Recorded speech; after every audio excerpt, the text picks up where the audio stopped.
रात का समय था। चारों ओर घना अंधेरा छाया हुआ था। केवल एक ही कमरा प्रकाशित था। वहाँ 4 मोमबत्तियाँ जल रही थीं। चारों मोमबत्तियाँ एकांत देख आपस में बात करने लगीं। पहली मोमबत्ती बोली, मैं शांति हूँ। जब मैं इस दुनिया को देखती हूँ तो बहुत दुखी होती हूँ। चारों ओर आपाधापी, लूट खसोट और हिंसा का बोलबाला है। ऐसे में यहाँ रहना बहुत मुश्किल है। मैं अब यहाँ और नहीं रह सकती। इतना कहकर मोमबत्ती बुझ गई। दूसरी मोमबत्ती भी अपने मन की बात कहने लगी। मैं विश्वास हूँ। मुझे लगता है कि झूठ, धोखा, फ़रेब, बेईमानी मेरा वजूद ख़त्म करते जा रहे हैं। ये जगह अब मेरे लायक नहीं रही। मैं भी जा रही हूँ। इतना कहकर दूसरी मोमबत्ती भी बुझ गई। तीसरी मोमबत्ती भी दुखी थी। वह बोली, मैं प्रेम हूँ।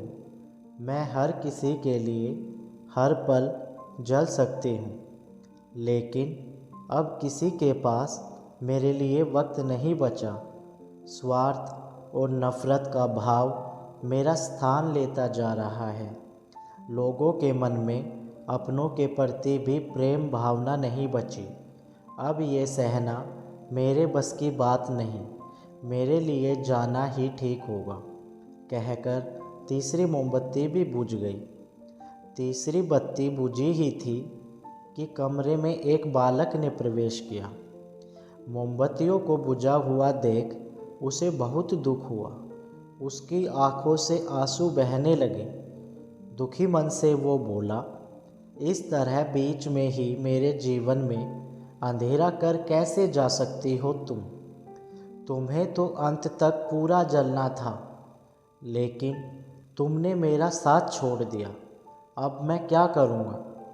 बालक की बात सुन चौथी मोमबत्ती बोली, घबराओ नहीं बालक, मैं आशा हूँ और मैं तुम्हारे साथ हूँ। जब तक मैं जल रही हूँ तुम मेरी लौ से दूसरी मोमबत्तियों को जला सकते हो। चौथी मोमबत्ती की बात सुनकर बालक का आत्मविश्वास बढ़ गया। उसने आशा के साथ शांति, विश्वास और प्रेम को पुनः प्रकाशित कर लिया। इससे हमें क्या सीख मिलती है कि जीवन में समय एक सा नहीं रहता। कभी उजाला रहता है तो कभी अंधेरा।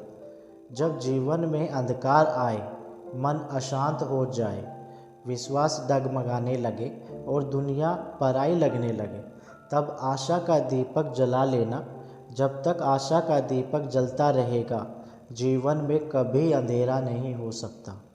आशा के बल पर जीवन में सब कुछ पाया जा सकता है।